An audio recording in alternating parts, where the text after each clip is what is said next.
Welcome to the deep dive. We gather source material articles, notes, primary texts, and, well, we extract the key insights for you. Today, we're on a pretty fascinating mission, actually. We're analyzing some ancient Greek texts about authority, language, and space.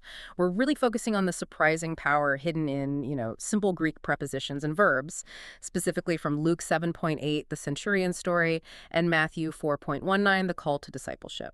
Right. And the main idea, the thing driving this, is that for these ancient writers, particularly when they're talking about kingdom authority, well, geometry is destiny. That's the lens. We're going beyond just definitions. We're looking at the grammar of command itself, how a spoken word, what we call a speech act, doesn't just inform. Okay, let's pause on speech act. That sounds important. It's not just talking about something. Exactly. It's a word that does something. It performs an action. Think of it like a command that instantly results in spatial change.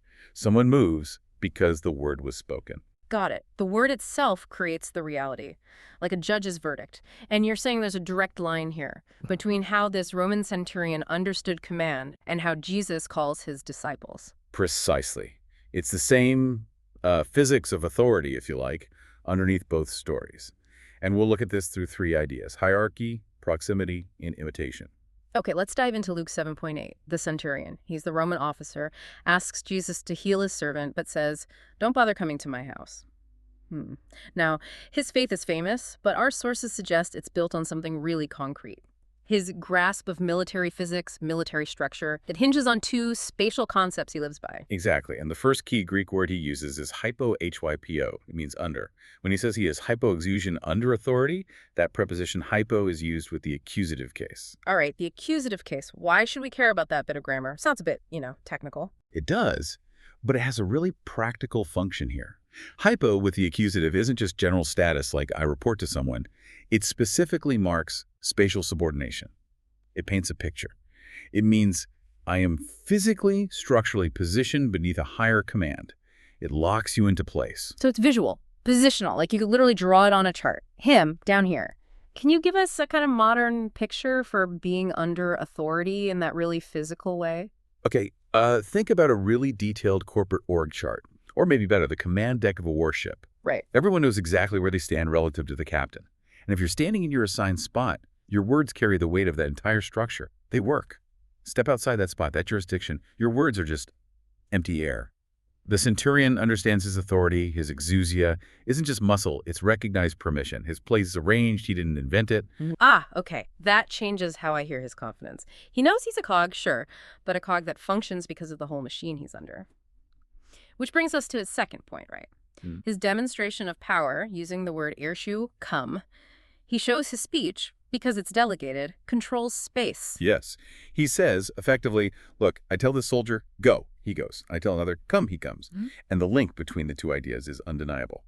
His subordination, being under, is what powers his effective speech, his come. The higher authority enables the lower. And that enabling turns a spoken word into immediate spatial change. Closing distance, opening distance. His word physically moves people instantly. Okay, so here's the really interesting part. The leap. What's the centurion's thinking process? How does he connect Rome's command structure to Jesus? Why does he think Jesus can just say the word and heal someone far away? Well, he recognizes Jesus' authority as being way, way higher up the chain, like ultimate authority, unconstrained. He reasons, basically. If my word, which only works because I'm under Rome's authority, can move soldiers around, imagine what Jesus' word can do. Jesus' word must be powerful enough to command sickness, restore a servant, without Jesus even needing to be physically present. So wait, his faith wasn't really about like a warm feeling inside. It was about jurisdiction. He understood command physics better than theology. That's a great way to put it, exactly. He sees Jesus operating by the same principle, but with, well, infinite jurisdiction. His faith is recognizing that Jesus' speech doesn't just inform or ask. It actually rearranges reality. It collapses distance. So in Luke 7.8, under hypo is the foundation, the legitimate basis of power. And come, arkar, is the action that proves distance itself obeys a voice. Okay, but hold on. If the centurion's authority comes from Rome, it's delegated, temporary. Why does he just assume Jesus' authority is infinite or inherent? Did he see something different structurally? That's a really sharp question. I think the difference he perceives is the source. The centurion knows he serves Caesar, a human government. But he seems to see in Jesus a power that commands nature itself. Disease, distance. That's not authority granted by an emperor. It seems inherent to Jesus himself. When Jesus speaks to sickness, the centurion sees perhaps the ultimate command structure in action. A king whose authority isn't limited by geography or, the physical world. So the centurion gives us this perfect analogy for how kingdom power works spatially. Let's shift now to Matthew 4.19, where Jesus uses this exact same kind of spatial grammar.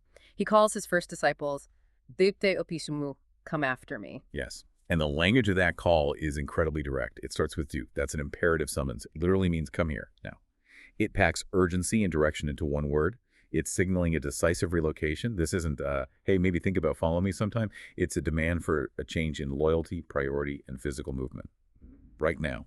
And the sources point out something subtle the verb Matthew uses he says, leje, is in the historical present tense in Greek. What does that tell us? Why that tense? Good point.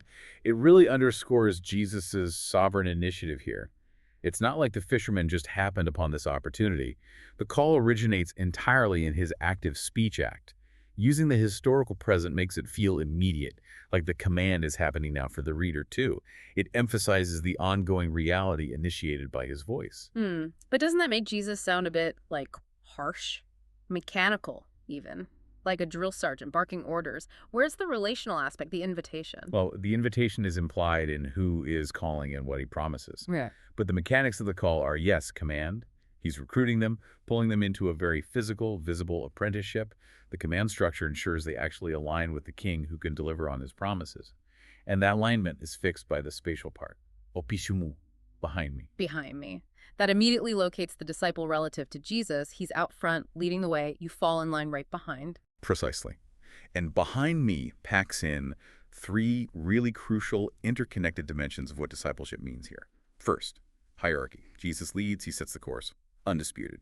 Second, proximity. You have to stay close. Close enough to hear, to see, to learn. And third, imitation. You follow his path, match his pace. You're entering an apprenticeship, taking on his yoke, as the saying went, learning by doing, by following. And the sources also highlighted the little word mo, the my in behind me.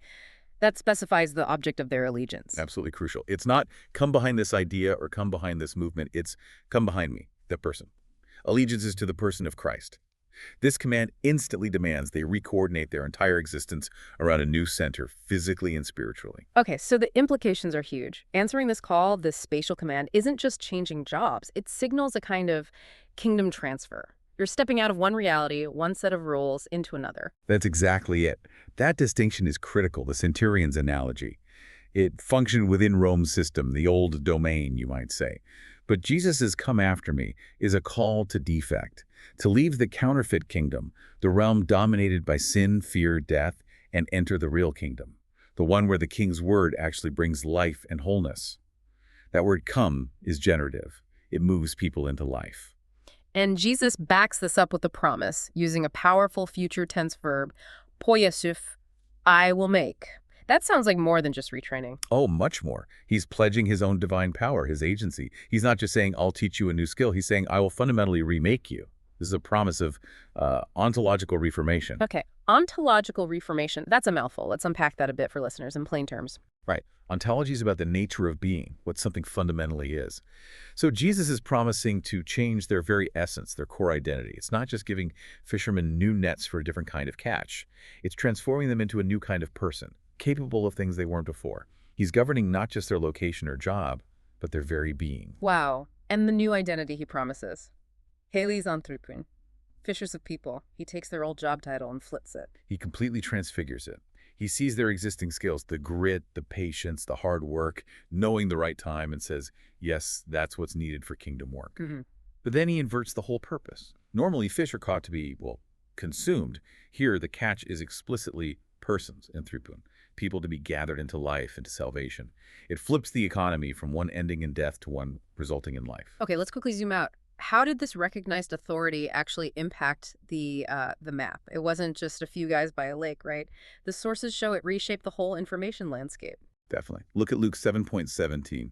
It describes what happened after a big miracle, how the news, the public testimony about Jesus spread. The logos went out. That's exultant. Luke uses the aorist tense, which suggests this wasn't a slow trickle. It was like a single decisive event. the news broke out, like a wave. And the description of where it spread uses really strong, saturating language. Absolutely. Luke says the report spread in throughout Holy Judea. That's the whole of Judea. Yeah. And Pasade, all the Peritor, the surrounding region. He uses both hollows, whole, and pas all together.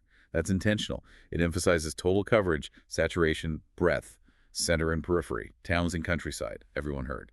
So Jesus' authoritative word didn't just move individuals. The story about that word, the logos, became its own force, physically spreading and reshaping how people understood authority across the whole region. That's right. The news itself acted like a geopolitical force, you could say. It marked out the territory, the coordinates of this emerging new kingdom. The king's reputation established the new map. Hashtag outro. So wrapping up this deep dive, we've seen how simple Greek words function almost like physics instructions. Under, hypo, shows the necessary posture for authority to flow. Come, ershu, or dute, is the speech that performs an action, instantly repositioning the listener. And behind me, opisumu, sets the new life-changing coordinates for a disciple. Spoken authority literally becomes spatial formation. And maybe a final thought for you, the listener, to consider. If the centurion's analogy, this idea of ordered, delegated authority controlling space, if that worked even within the Roman system, because God allows order, even imperfect order, to function, then what's the structure of authority you are standing under right now? And how is that jurisdiction, acknowledged or not, shaping your path, your proximity, your life's direction? Something to definitely chew on. Thank you for joining us for this deep dive. We'll catch you next time.